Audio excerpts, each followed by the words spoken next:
Hey, everybody, and welcome to the Katie Weaver Show. This is Katie. I'm your host, and I'm so happy to be here. I'm still adjusting a little bit to our recent change. So, we're no longer streaming through 1 2 Radio. We're just streaming our shows here on YouTube and mine also on Facebook. I feel like the intro that I've been giving for the last 15 years is, well, irrelevant. So I'm trying to not say those things. I will say this though, we are over in the 1 2 Radio chat room. I'll remain over there.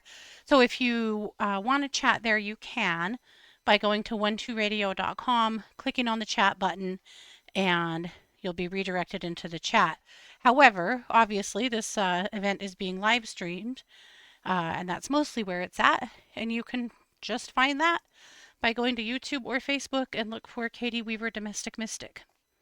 And you would have had to have done that to be here right now. But that's what's going on. And regardless of whether you are chatting in Facebook or YouTube, the program that I use gives me access to both. So either way, I've got you covered. I can see you. So thank you for being here. I hope you guys had a good 4th if you celebrate, and that you've had a good weekend in general. Oh, we did. We went to out on the desert to go camping. And the place that we go is some land that's owned by my brother-in-law's uncle, some family land, and it's beautiful. There's a lot of gorgeous stuff out there, and it's hard to say that the desert is a beautiful place because the desert is a very raw place. The desert is a rough place. The desert is a mostly untouched place. And there's just not very many untouched places in the world these days, as you know. And so to be able to go to places that are that wild really does something for my heart. I love it. That's where I want to be. And so there's beauty in that to me. I know some people think the desert is just ugly, maybe, you know, not that exciting. And maybe it's not to some people. One of the coolest things that we saw on this trip is that the cactuses were blooming. And these cactuses, we call them Annie cactuses because my mom had one that she had dug off of this desert a long time ago that she had on her patio that had just gotten bigger and bigger and bigger over the years. And when she passed, my Aunt Sue took it home and it continues to grow and to flower once a year. And that's what makes them so special. The Annie cactuses only bloom once a year. So when you get to see those blooms, that's a privilege because you're only going to see it once. And every year she sends us pictures when the Annie cactus blooms. And a couple of years ago, she gave me a picture, a framed picture of it blooming for Christmas, and gave us each a start from babies that the Annie cactus had thrown. Unfortunately, I think all three of ours died, but Sue keeps it going, so props to her. So this is what we usually see on the Annie cactus. Those are pictures that came from this weekend. They're usually yellow, but this time we also discovered these gorgeous pink and peach ones. I've never seen that before. Look how pretty they are. Yeah, that was exciting. That was very cool to see. But we also had neighbors, and they were horses. The paddock right next to us had 3 horses in it. This one is the smaller one. We figured she was maybe a yearling, maybe a 2 yearling. But they were super friendly, and we had to pass through the pasture to get to the creek. And anytime we did, these 3 would just come hoofing it over there to say hello. Scott had a horse brush in his truck that he uses to brush the pigs. And so he got that out, and they let him brush them down every day. They fought for it. They were also trying to bite, but that's horses. But anyway, that was a really cool experience. We named them. if you know me, I name everything. But we named them Calliope, Clara, and Candace. This is Candace right here. Anyway, that was super cool. And then our last morning, we had a very interesting visitor. This guy right here. Rhonda, right after she got up, she went out in front of their fifth wheel or their motorhome and moved her chair. And this little dude came flying out of it and landed on the side of their motorhome. And Christy was able to get a picture of him. Don't see that very often around here either. At least not up close and personal. So anyway, we had a good time. I also had to be brave as hell. I had to drive the pickup that pulled the trailer with our side by side on it. And I don't normally pull anything. I'm not sure. Well, I know I pulled our camper a couple of times and it was terrifying a long time ago. So I was a little afraid of that, but actually it was fine. It was absolutely fine. I can do hard things. God damn it. Anyway, it was fun. We had a great weekend and it's nice. Scott and I took a night ride in the side by side out and the desert at night is just magic. We were hearing coyotes howling. We nearly ran into a deer. Yikes. Uh, Later the next morning, we saw a herd of antelope come through. We saw jackrabbits. We saw golden eagles. It was just a cool trip.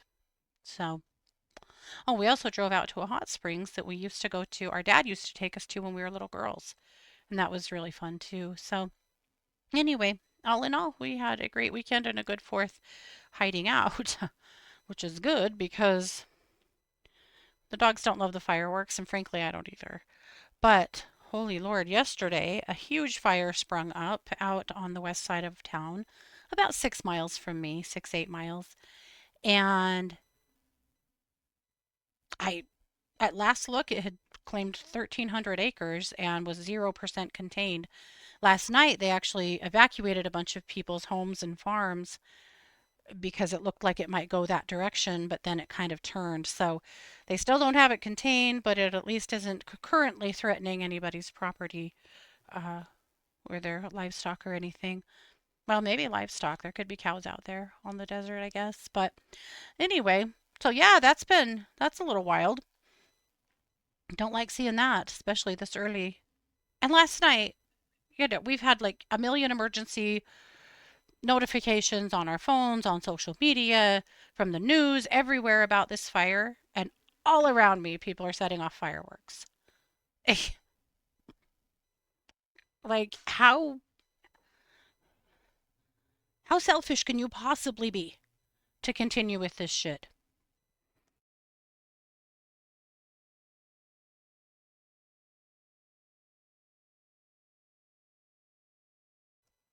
I just truly don't understand it. Uh, People's freedom to shoot off fireworks eclipses our freedom to not have, the state burned down. I mean, on that note, people's right to do fireworks eclipses people's right to not have their own home burned down from someone's errant firework. I just do not get this. I'm never gonna. So that's kind of wild, but hopefully that they get that fire underhand soon. We had one several years ago, maybe 10 years ago, that claimed something like 30,000 acres. It was big. And I'm a little worried that this may turn into something like that because we are so dry. Just so dry.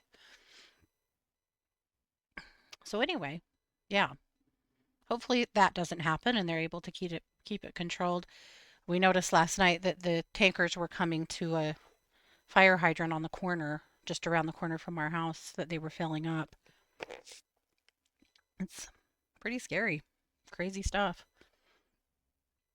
Right, Jane, not to mention just traumatizing to nature and to pets. Absolutely. I know I bitch about this every year. I'm sorry about it. I probably never won't. But here we are. Alrighty. Well, I have what I think is a really interesting topic. Our first night when we rolled into camp, as we were rolling down the road into camp, those are dirt roads and you're going fairly slow. And I had my window down and I realized I was smelling mushrooms. You know, that kind of dark, earthy scent. I was smelling it and I was like, oh God, all these pastures out here are probably full of mushrooms, all kinds of mushrooms, probably. And we've had rain. Last week we had quite a bit of rain early in the week. That's why we got to see the blooms on the cactuses that you just practically never see. But at any rate, smelling all these mushrooms, and I was so curious. We didn't make it back to see them or to find them because they were all in fenced in pastures that they're not really, they're BLM land that people run their cattle on. They lease it and run their cattle on, but still, people don't really appreciate you hopping their fences, you know? So we weren't really able to go out and do much of the searching, but you could smell them. And then we noticed that every night you could smell them, especially when we were out on the side by side in certain areas, you could really smell them. And I was thinking about how interesting that is and about how those mushrooms likely would be gone in one day. In the heat, especially on the desert, they crop up and within a day they're leather. And so, like, obviously the cows would probably still eat them, the deer, the antelope, but we probably wouldn't. And the life cycle of mushrooms was bouncing around in my head because mushrooms have an enormous network under the earth. The mycelium is the little thready stuff that connects them. Is it musty or nutty? Ours are the ones I was smelling are kind of earthy and musty, maybe a little musty. Yeah, it's more of an earthy scent to me, but I know we all smell things differently. When you when you look at the, let me double check my sound. No, I think I'm good, Liliane. Hopefully, I'll try to speak up. I'm a little bit excuse me, I'm coughing and a little sinusy because of that fire. We're pretty smoky. Uh, anyway, when you look at the mycelium and the underground network that connects mushrooms, it is amazing. Amazing. It can stretch for miles in every direction and weave through roots and rocks or under and around rocks and other mycelium networks of other mushrooms. That's what it looks like under the earth. The connection is unbelievable. So you could pick a mushroom in one place and many miles away from that, pick another mushroom that is from the same mycelium network. It's pretty interesting.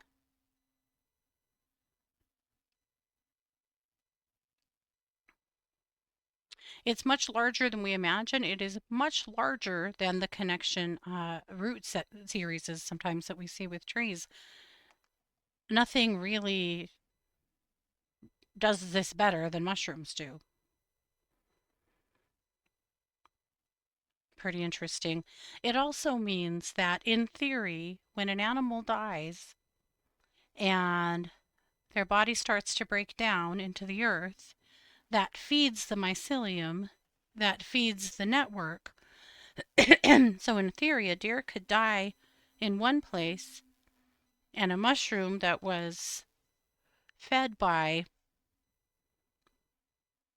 the body of that deer could crop up miles and miles away. It's pretty fascinating. Yeah.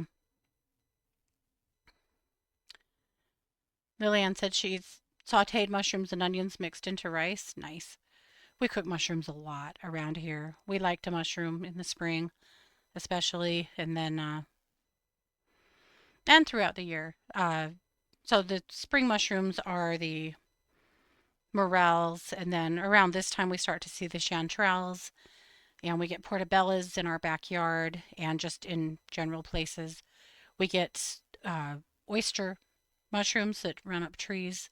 of course, and then the puffballs. And sometimes you'll see puffballs that are like basketball sized or bigger. It's crazy. I'm not a big fan of puffballs. They just don't taste like anything. I don't really like them.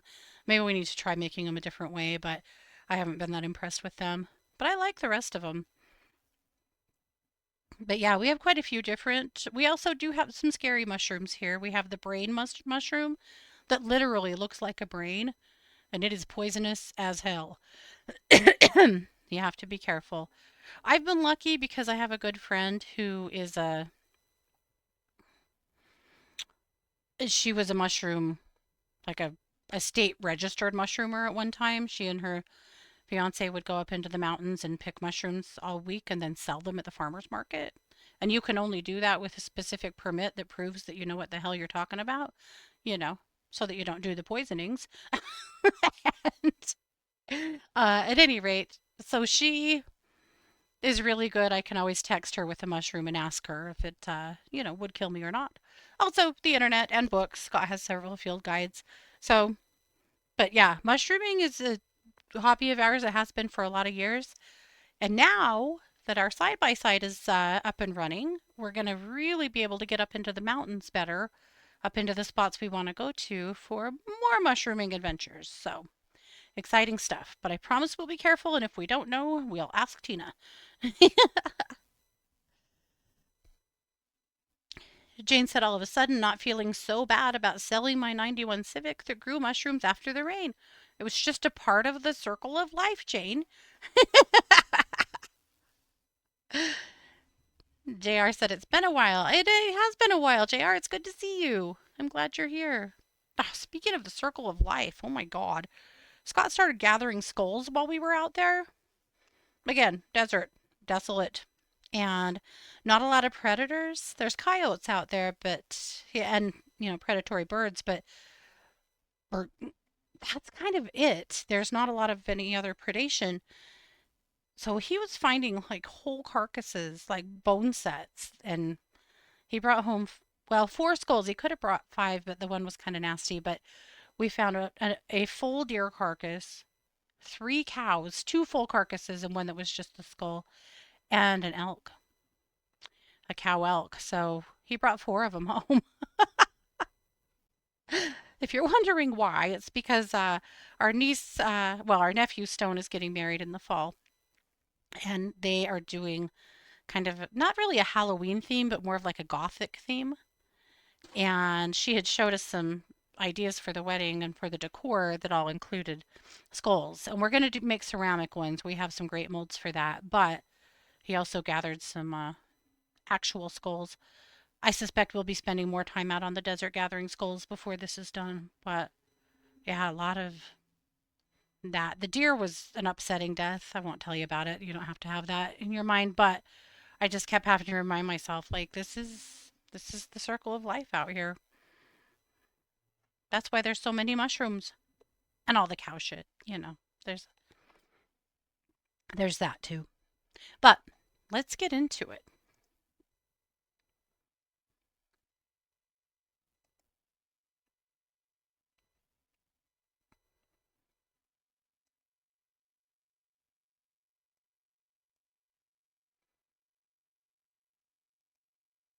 Okay. So this edition of Luminous and of this show is called Hidden Kingdom: Mushrooms in Myth, Magic, and Spirituality. Because as you can imagine, in looking for the mushroom lore in spirituality, I found a lot of it. I don't noted here in the beginning of the article uh, mushrooms on the desert, but also recently on the place we like to walk the most. It's a local nature park that has three ponds and tons of trees and really great walking paths that are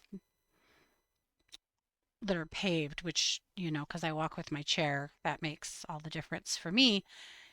So we like to walk there. We try to walk there several times a week. And earlier this spring, we were walking, and I would never say I have a super nose. I don't. But man, I can smell mushrooms. And I picked up on a mushroom scent, and I stood there and said, "There's mushrooms over in this area." So Scott climbed down off the path into the trees and discovered a tree where there was a big stand of mushrooms grow or of oyster mushrooms growing up, and they were in great shape. So we took them home and we ate them. They were great.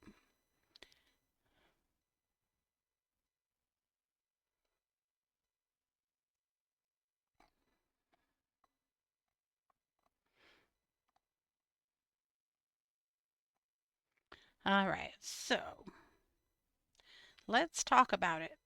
So, for most of human history, we looked at fungi like plants, right? They grow from the ground. They don't move around. I mean, they seem to be a plant, right? But they're actually not. They are completely different from your run of the mill plant. They have their own biological kingdom that's separate from plants and animals. They actually share more in common with us than they do trees biologically.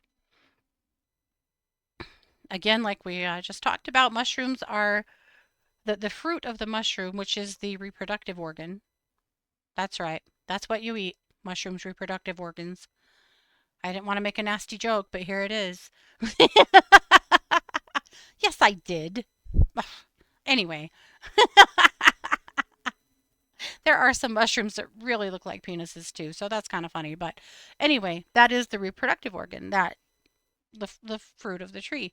But anyway, because we know there is the mycelium that's under the earth that's doing the hard work. It's known as in scientific networks or circles, it's been called the wood wide web, instead of the world wide web. I kind of like that. So, because of mycelium, trees can share nutrients with one another, which is pretty interesting. Lots of messages are being sent through the mycelium. All of the nutrients, nutrition that's being sent, but that's its own form of biological messaging.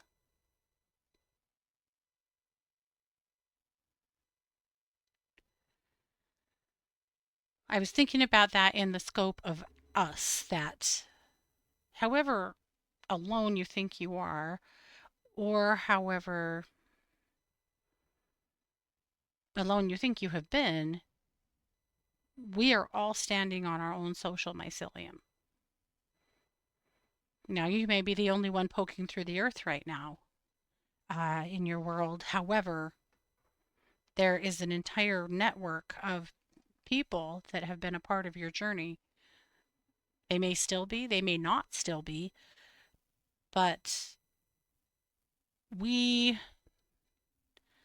share so many connections. We are so deeply connected to others in so many unseen ways, or ways that you may never think about. A little like mycelium.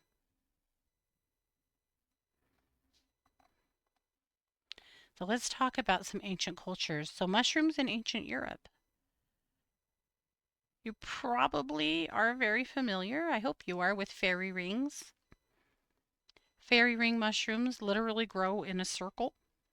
I should have gotten a picture. I'm going to grab you one real quick.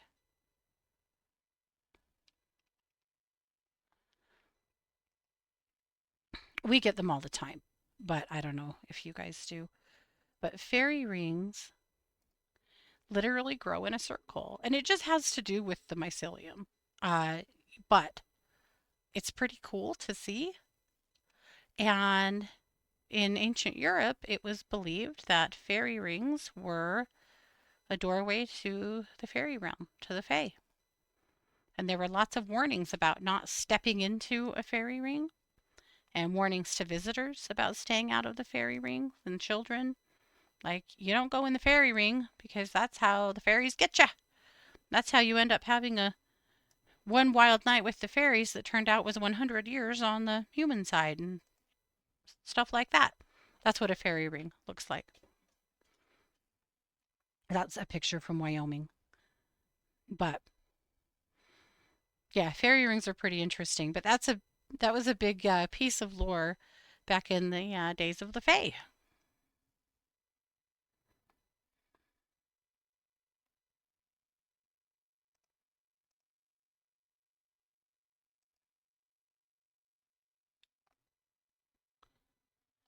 So, according to Celtic lore, that's where the veil had grown especially thin. Again, it was portals into the realm of the Fae. You stayed out of those. You also didn't mess with them. You didn't harvest those mushrooms. You didn't disturb those in any way that risked bad luck, illness, or becoming lost. Even livestock, a lot of times, were moved away from a spot where a fairy ring had popped up until it was gone. When children were warned to stay away from them. Pretty interesting. Now, in Norse tradition, I had never heard this. I think this is so interesting. The berserkers. So, Norse warriors had what was called the berserkers, and they were Viking warriors that were said to be almost supernatural. They seemed to not feel pain or fear. They would continue to fight until they didn't have limbs left, literally. That's how little fear or pain they were feeling and how much energy they had. So there's been a lot of conversation, and they were extremely dangerous, partly because they would also kill each other or their own people. They really had to be pointed in the right direction at the enemy because there wasn't a lot of discretion between fighting others or fighting their own. So there has been a lot of talk from historians that they may have been consuming uh, the red and white fly agaric mushroom. You know, the one that you see all the time in folklore and stuff, and in a lot of art has depicted the red and white one. In fact, it's on my cover today because it's such a cool mushroom. But they, that was something that was pretty normal at one point to use things like that. And some people still do, right? Mushrooms have been used as hallucinogenics across the globe. But at any rate, there is a belief that they may have been using the red and white fly agaric mushroom before battle. That perhaps it was cooked into a stew or a tea or something like that, that may have been that, or maybe even a combo of mushrooms that included that, that could have been fueling the berserker's trance-like state. So some scholars say that they don't think there's enough evidence to say that's true, but it is a theory that's pretty interesting.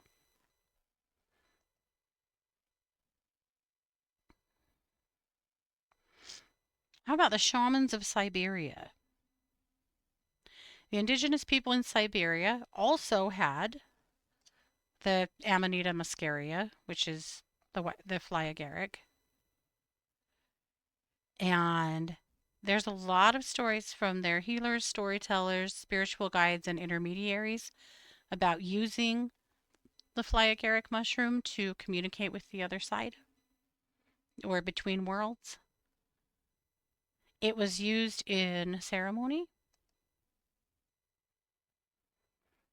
They didn't use mushrooms to get fucked up for fun. That wasn't a thing, right? It wasn't really, at least that's what they claim, that it wasn't recreational drug use. This was all ceremonial.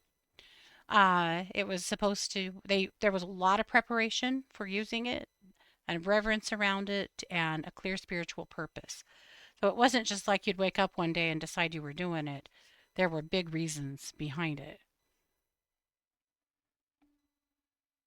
So shamans that were using the agaric had described journeys into unseen realms where they sought wisdom, answers to illness, guidance for their communities, or messages from ancestors and healing spirits. So, for example, if there was impending war or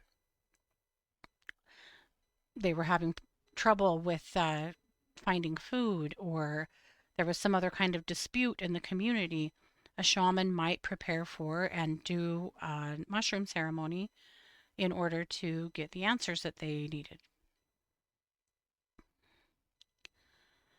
So, one of the greatest pieces here is the connection to reindeer, because reindeer have been known to eat fly agaric mushrooms and then act super weird afterwards. Is this flying reindeer? Or was it the people eating the mushrooms with the reindeer? It's an interesting thought.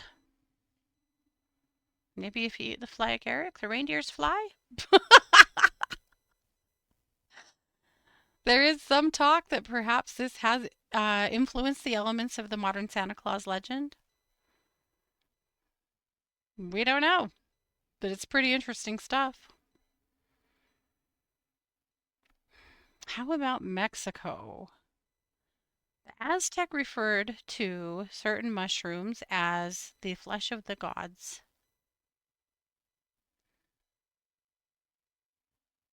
I don't know how to say it. I These words absolutely kill me, but teonanactyl or something like that, but is translated as the flesh of the gods. That tells us how they were revered, the flesh of the gods.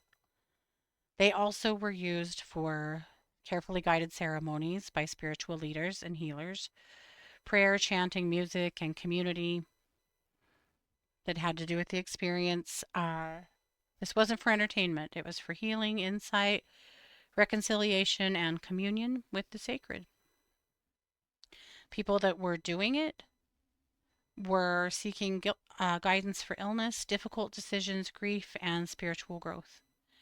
So if you had a need, essentially, you could be included in a ceremony with other people that also maybe had a need in order to partake of the mushrooms to get your answers. People still in the New Age community, you'll hear about people that are using peyote uh, here in the North America as well, or as particularly. Um, I've never used peyote. I know people that have. My thoughts on peyote are if you were to do something like that, you should have people around you that are staying sober, that can take care of you and keep an eye on you.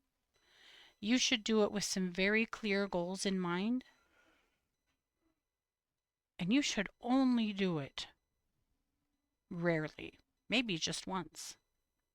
The problem with using psychedelic mushrooms too often is that A, people lose hold of reality. B, they lose hold of their own intuition and spirituality because you become dependent on having to go into some kind of psychedelic trance in order to connect with your intuition, or at least you might develop a belief that that's true. And C, it can cause permanent psychosis in some people, particularly if you're on any kind of psych medication. So if you hear of people in the New Age community using peyote and you're curious about it, think long and hard about it. I'm not saying don't do it. Like I said, I know people that have done it, that do it, that have done super well with it. Some people microdose it for pain too. There's mushroom clinics that have popped up in states where it's legal. It's not legal in mine, but in states where it's legal, in microdoses to help treat chronic pain, which is amazing. So more power to you. But just know that if you're going to use peyote for spiritual purposes, do some serious preparing and planning. Don't just throw yourself into that one day. Really know what you're doing and give yourself a good 24 hours to burn that off because you'll need that.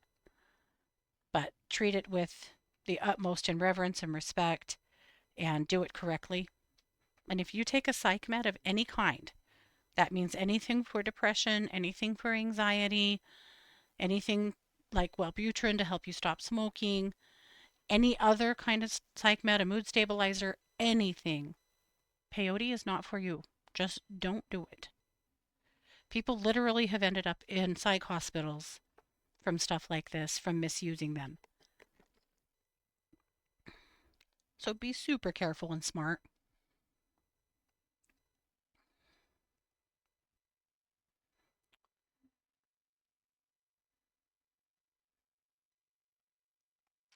How about ancient Egypt and the promise of immortality?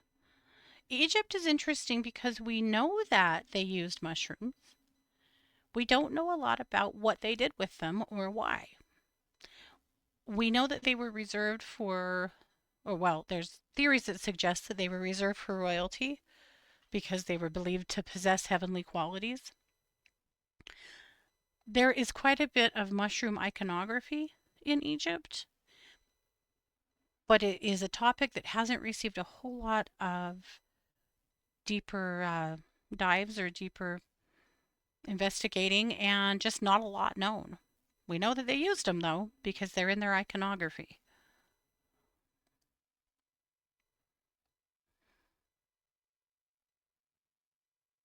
China. Mushrooms have been big in China. China has given them centuries of respect. For 2,000 years, traditional Chinese medicine has valued medicinal mushrooms. Whenever you see Chinese supplements or you see a Chinese doctor or a Chinese medicine, a doctor that specializes in Chinese medicine, they are probably going to give you mushrooms. The one that stands above the rest is reishi. However, lion's mane is another big one. But reishi has been called the mushroom of immortality. It's a symbol of long life, inner peace, balance, and spiritual cultivation. So there's ancient Chinese paintings depicting sages carrying reishi as they wander through the mountains in search of enlightenment. Pretty interesting. Now, you can buy mushroom coffee. It will always be full of reishi or mushroom supplements, and reishi will be probably the first on the list, along with other mushrooms. But even now, and probably more than ever actually, mushrooms for medicine have become more popular. Scott drank mushroom coffee for a while, the Rise brand. I couldn't stomach it. It just tasted and felt like drinking dirt, and maybe it didn't. Maybe I'm just weird and I just had a weird thing to it, but I couldn't do it. Japan and the spirits of the forest. So Japan believed, through the traditions of Shinto, that rather than separating sacred from everyday life, Shinto teaches that the divine can be found through nature. Ancient trees, waterfalls, mountains, rivers, and forests are all a home to kami, the spiritual presences that inhabit the world around us. That's the Japanese belief. And mushrooms really fall into that because they're a part of an old growth forest. They are a part of nature. They're a part of Shinto. In Slavic folklore, there's tons of mushroom legends, but there's a belief that mushrooms grow where ancestral spirits have passed by. So if you find one in the forest, it could be interpreted as a blessing, a greeting from a loved one who's gone before, or a reminder that we're not alone. I love that. The belief that if you walk through the forest and you come across a mushroom, it's there for you. It'll probably feed the bear that comes along later, but you know, it's a message for you too. I kind of love that. There's other Slavic stories that suggest that mushrooms marked places where the forests, good Lord, I'll try again, forest spirits lingered. So the story differs, but basically the idea is that those spirits might be there for protection or guidance or even a warning. Not nefarious, though. I couldn't find anything that made me think that the idea of seeing a mushroom was meant to be scary or a warning, so much as it was, well, maybe a warning that you've gotten too far from the path, a heads up, but not ominous. So, how about mushrooms in witchcraft and folklore or folk magic? I mean, how often do you see an image that has to do with witchcraft or folk magic that has some kind of a mushroom included? All the time. Mushrooms have gotten to be extremely popular that way. It makes me laugh. Christy would not eat a mushroom to save her life. She hates them.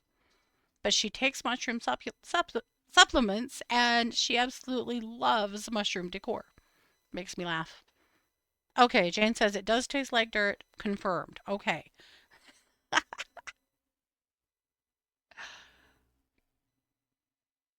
Honestly, if it was a broth that wasn't meant to be sweet, I'd probably like it more. I think maybe it's the trying to take something that should be savory in my mind and make it sweet that I don't like. I don't know. So, at any rate, mushrooms and witchcraft.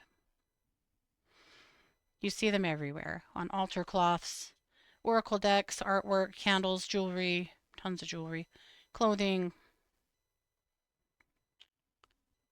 and there is some whimsy around mushrooms for sure, especially like the fly agarics. Think of the Smurfs. However, mushrooms have been associated for centuries with mysteries of the earth. They appear so suddenly and disappear just as quickly. You can search for mushrooms in one specific spot and find nothing, and tomorrow be flush. It's how mushrooms grow. They come up quick and they disappear quick. That's what they do.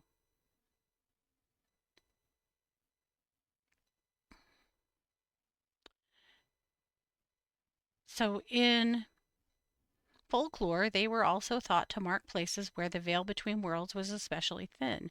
The idea behind it really has to do, it really goes back to the old English fae beliefs as well, but and also the belief that spirits had passed nearby, or that mushrooms were marking sacred places where magic naturally gathered. They'd been connected to thresholds between worlds. A lot of people will put mushroom imagery on their altars to represent resilience, renewal, and quiet personal growth.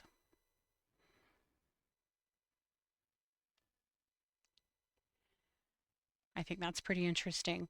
So, what if you wanted to practice a little practical mushroom magic?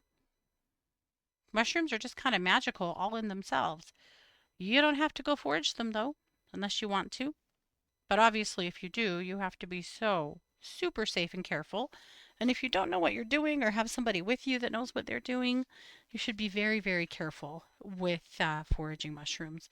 I can't say that loud enough. There have been two cases in Australia in the past couple of years. The first one was unfortunately on purpose.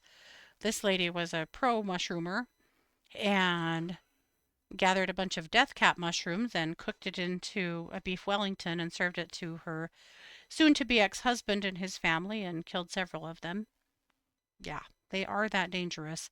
And then more recently on Australia, a man who nearly died from mushroom poisoning because he just didn't know what he was doing and was picking mushrooms and eating them. So, it does happen. They are that dangerous, or they can be. But there are mushrooms everywhere. First of all, you can buy about anything you can think of. Have you ever been to an Asian grocery store? There's every mushroom in there you could think of and way more. That's an amazing experience. Have you ever been to an H Mart? Oh my God. H Marts are these giant Asian grocery stores that have so many different foods and things. It's just amazing. The first time we went in an H Mart, we spent like 4 hours. Not really, probably 2 hours. We were there a long time. But the mushroom display was huge. It was like half the produce department. There were mushrooms in there that I've never seen before or even knew existed. It was really cool. But anyway, you can get them. And oh, you guys have one now? Yeah, the fish smell is intense in there. Yeah, I agree with that. That's like going to a Peak Market in Seattle. Have you ever done that? Ooh, the fish smell in there will just about kill you. But anyhow, uh, you can also just buy all kinds of mushroom iconography or look stuff up. In other words, you don't have to go pick mushrooms to benefit from them. However, if you are connecting to mushrooms for your own mushroom magic, sit with mushrooms and think about their colors and their shapes. Everything that's happening beneath the soil, really imagine that mycelium and what it must look like under there and how far it must spread. If you're a journaler, use the prompt, what is quietly growing in my life right now, under the surface? What's your mycelium?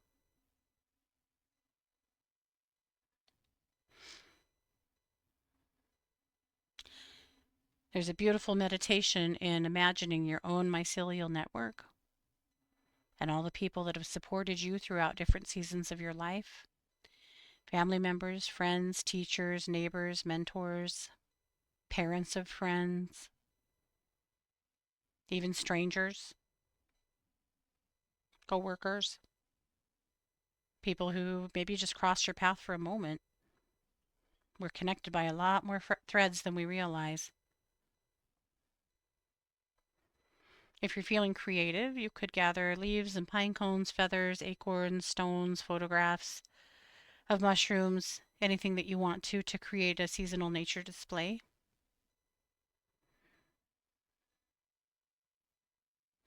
You could certainly pick up some commercial mushroom tea, like reishi, while setting an intention for healing, rest, or balance. And again, you would purchase that. I truly don't want anyone to get hurt because I talked about mushrooms. And they probably won't, but you can't say it enough. Be so super careful. If you have an altar or a sacred space, consider adding a mushroom. You can have an illustration, a carving, a photograph. You can buy little stones that are carved into mushrooms that are so cute. Lots of ways to do it. You could also put a little dish of dried mushrooms on your altar. Nothing wrong with that.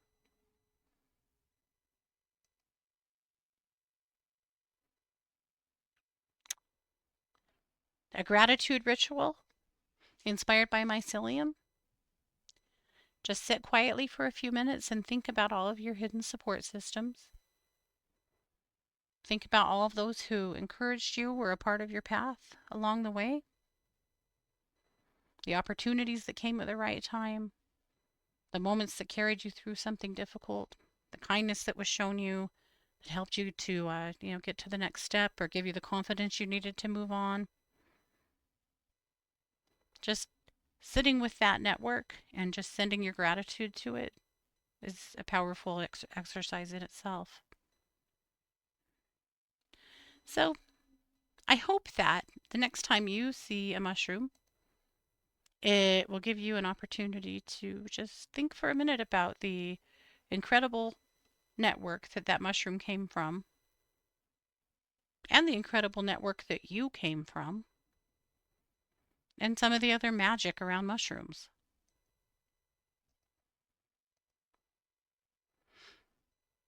Kelly brings us today her bitch scopes for July 6th through the 12th. It's just an overview. You can find the rest of them over on her Patreon. But she had some interesting things to say about what is afoot currently. I provided you with a field guide to spiritual mushrooms. I just looked out for mushrooms in North America, since otherwise, most of you guys are here in North America. You wouldn't find them otherwise. So we talked about the fly agaric, psilocybin, magic mushrooms. Uh,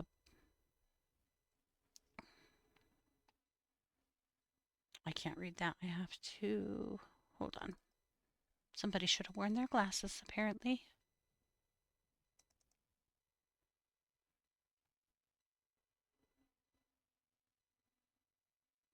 Oh, the blue meanie, the spectacular rust gill, the lion's mane, the reishi, the Ionotus obliquus, or the chaga mushroom. You probably heard it as a chaga. Morel, of course. Oyster mushrooms. Who hasn't seen oyster mushrooms growing on a tree at some point in your life? I'm sure you have. And then snow fungus, which is another mushroom that's very interesting. So those are some that grow. There's warnings on all of them, though, about whether or not they are safe. But again, be careful.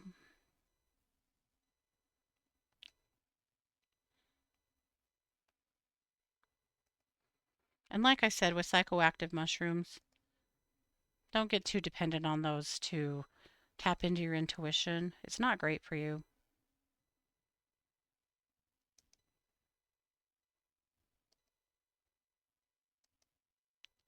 Okay, Christy's energy exercise is the calm mind.